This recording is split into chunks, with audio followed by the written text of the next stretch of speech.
Welcome to the tutorial on incomplete records and single entry accounting system. Most of the time, the sole proprietorship business and partnership business don't maintain any double entry bookkeeping. Sometimes they keep record of cash transactions and some credit transactions only. That means they don't maintain recording of all transactions. But at the end of accounting period, they are interested to know the performance, the net income and the financial position for the business. But without the complete recording system, it's difficult to find out the performance and position. But in such a situation, whenever there are incomplete records, we can prepare the complete record by doing some measures or by taking some initiatives.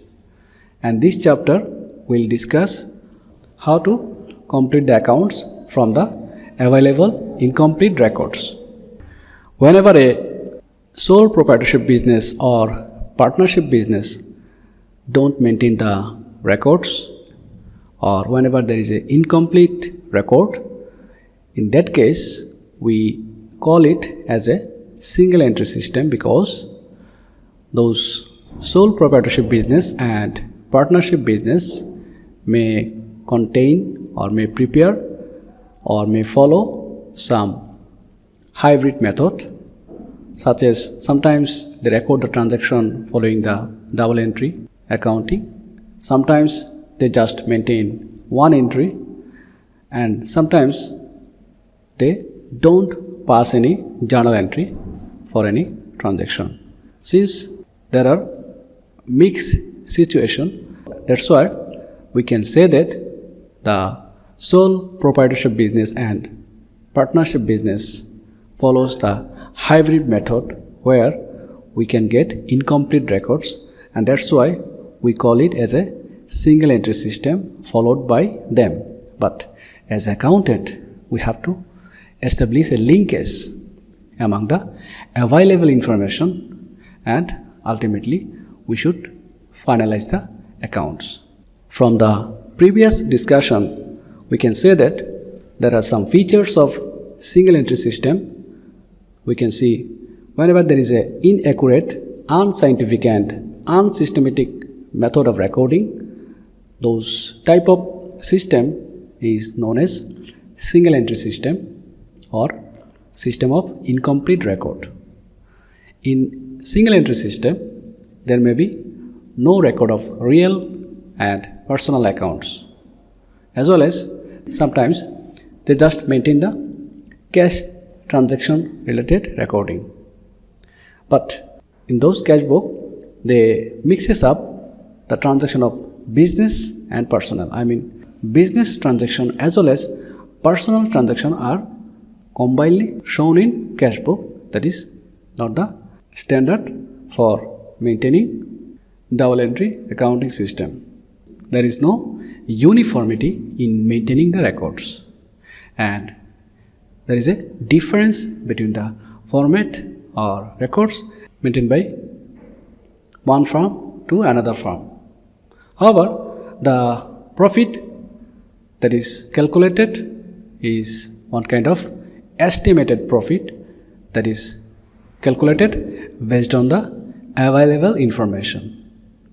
But that profit may not represent the true or correct profit. The same is applicable for the financial position, because the financial position is also prepared based on the estimated information. That's why the single entry accounting system should be converted into double entry accounting system. After reviewing the procedures maintained or adopted by the single entry system in the sole proprietorship business and partnership business, We can classify the single entry system into three types. One is pure single entry system, another one is simple single entry system, and the third one is quasi single entry system. In the pure single entry system, only personal accounts are maintained with the result of no information in respect of cash and bank balance, sales or purchase, in view of its failure to provide even the basic information regarding cash. That's why this method exists only on paper and has no practical application. On the other hand, the simple single entry system maintains the personal accounts and cash book. Although these accounts are kept on the basis of double entry system, posting from cash book are made only to personal accounts and no other account is found in the ledger. Cash received from debtors or cash paid to creditors is simply noted on the bills issued or received as the case may be.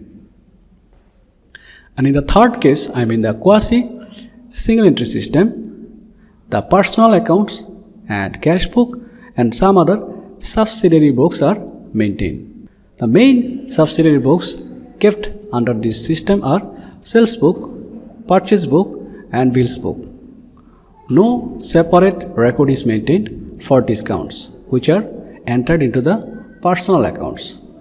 In addition, some scattered information is also available in respect of few important items of expenses like wages, rent, rates, etc. In fact, this is the method which is generally adopted as a substitute of double entry system. But these are all the examples of single entry system. In case of single entry system, there are no records or there are no complete records. The detailed information is not available for the revenues and expenses. In such a situation, we can calculate the profit by making a comparison of capital. And this comparison is known as net worth method or statement of affairs method. We can calculate the profit by deducting the opening capital from the closing capital. Since we are comparing the opening capital with the closing capital, that's why it is known as capital comparison, and we can calculate the profit by doing this. We can do this for the companies which has incomplete records. They can calculate profit by comparing the capital. We can deduct the opening capital from the closing capital to get the profit. For ascertaining the profit by doing the capital comparison, we can do the calculation as shown here. As we know that whenever there is a profit, capital is increased. Whenever there is a fresh investment or additional investment, there is a increase in capital. On the other hand, whenever there is a withdrawal, the capital is decreased or reduced. For the purpose of capital comparison, we have to calculate the opening capital, and for calculating the opening capital, we can do reverse calculation. Why reverse? Because generally, whenever there is a profit or additional investment, the capital is increased. But for calculating the beginning capital, we have to do the opposite calculation. Drawings decrease the capital, but for getting the opening capital, we will add. That means we are doing reverse or opposite calculation to arrive at the opening capital. We have started with the closing capital, then after doing the reverse calculation or opposite calculation, we can arrive at the capital of the initial period. We can add drawing and deduct fresh capital, then we will get the amount of opening capital. And generally, the difference between the opening capital and closing capital is known as profit. That is shown in the previous slide. We can see the difference between the closing capital and opening capital is known as profit. So we can say that by comparing the capital, we can get the amount of profit. That's why we need to know how to calculate the capital. Capital can be calculated by preparing the statement of affairs, because as we know, capital always equals the assets minus liabilities. I mean, we can calculate the capital by deducting the liabilities from the assets, and we can get the assets and liabilities by preparing the statement of affairs at two different points of time. That means, for the purpose of calculating profit, we can compare capital. We can compare the opening capital with the closing capital, and for the purpose of calculating capital, we can deduct the liabilities from the asset. And for getting the assets and liabilities, we can prepare a statement of affairs at the two different points of time. To prepare the statement of affairs, we should collect the information of all the assets and liabilities. And for that purpose, all the sources should be searched to find out the assets and liabilities. The possible sources of assets and liabilities could be found from the cash book for the cash balance, bank book for the bank balance, the personal ledgers for debtors and creditors, the inventory, and the other fixed asset that is used by the firm.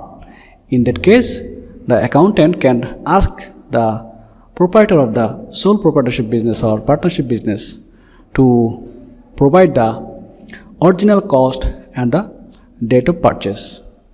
The date of purchase is essential because the depreciation should be deducted from the original cost. If we deduct the depreciation from the original cost or purchase cost, we can get the written down value of the assets, and the written down value of the assets should be considered while preparing the statement of affairs.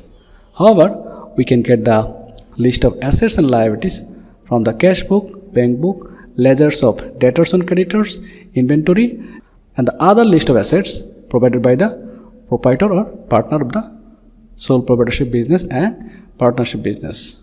Here is an example of preparing statement of affairs. We can see on one side we have to show all the assets, on the other side we have to show all the liabilities. Then from the total amount of assets, we need to deduct the total amount of liabilities. Then we will get the capital. The balancing figure between this column and this column would be considered as the capital, and we can calculate the capital by preparing the statement of affairs at two different times. That means if we can prepare the statement of affairs for two different time, then we can get the opening capital and closing capital, and we can see we can calculate the capital by deducting the liabilities from the asset. That means capital can be derived from the balancing figure. And if you have a question whether the statement of affairs and balance sheet are same, there may be similarities between the statement of affairs and balance sheet, but they are not exact the same thing, because there is a difference between the statement of affairs and balance sheet.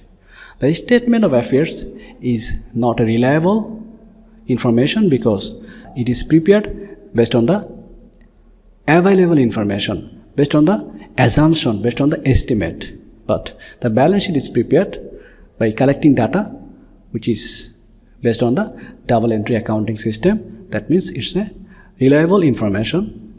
In the statement of affairs, the main purpose is to calculate the capital by comparing the opening capital and closing capital. That means the balancing figure between the assets and liabilities is known as capital.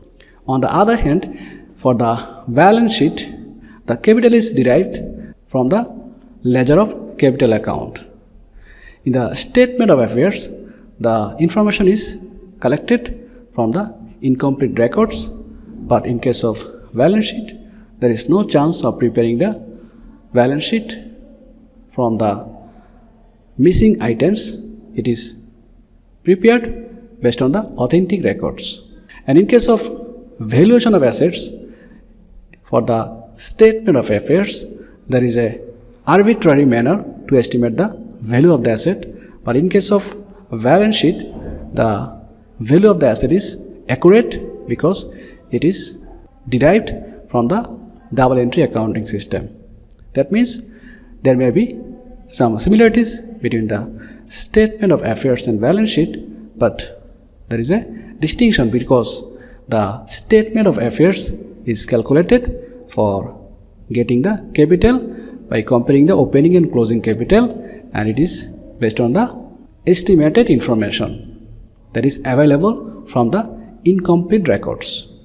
Here is an example from where we can get the practical idea of preparing the statement of affairs and determining the profit. We can see there are assets and liabilities from different dates. The first one is showing the assets and liabilities from 2015, and the second column is showing the assets and liabilities from 2016. And it is decided to depreciate the building at the rate of 2.5%, and the depreciation rate for the furniture is 10%. And the life insurance policy of the proprietor was matured during the period, and that amount is retained, that amount is used by the business. That means this amount should be considered as additional capital because this is the amount that is found from the personal account of the proprietor. However, the proprietor took 2,000 per month for maintaining the family expenses. From this information, we should first prepare the statement of affairs, then we should calculate the profit of Mr. X, who is the proprietor of this business. For preparing the statement of affairs, we can see there is a missing information. We can see the closing balance of building and furniture is absent, but we can get the closing balance of building and furniture by deducting the depreciation. We can see the amount of depreciation of building is 2.5%. So we can see if we calculate the depreciation by multiplying. So this is the amount of depreciation, that is 2,500 for the building, and if we deduct this 2,500,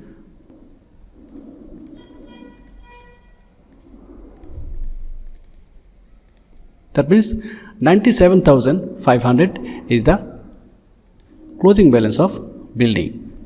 In the same way, we can calculate the depreciation of furniture. We can see the amount of furniture is 50,000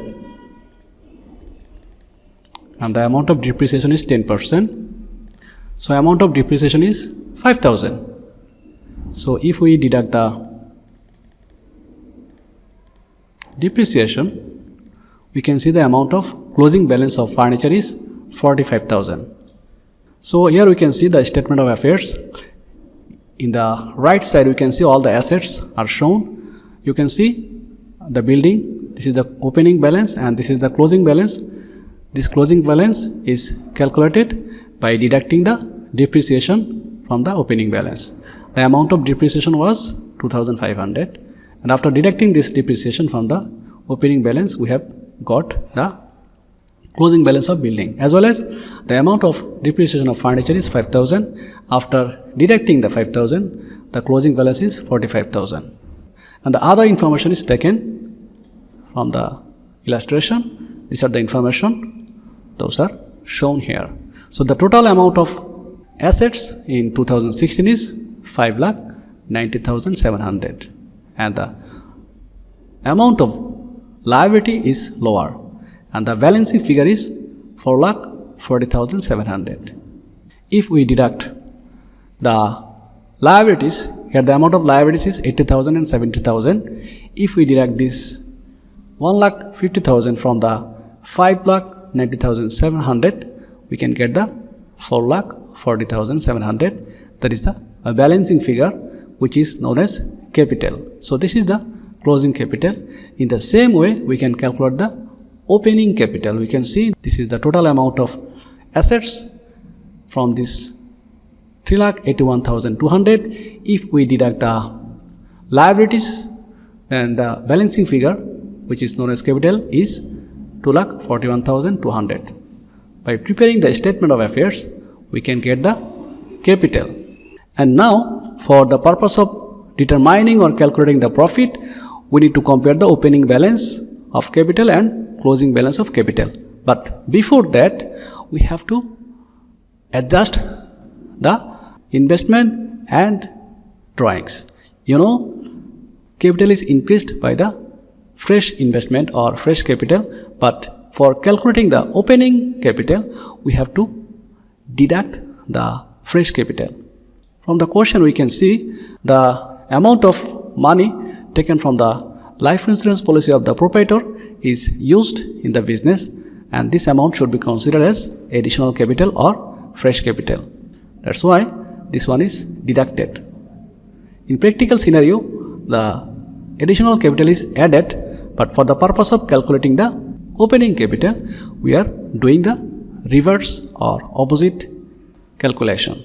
In the same way, we are adding the drawing. Actually, drawing is deducted to get the closing capital, but since we need to calculate the opening capital, that's why we are doing the reverse calculation or opposite calculation. We are adding the drawing with the closing capital.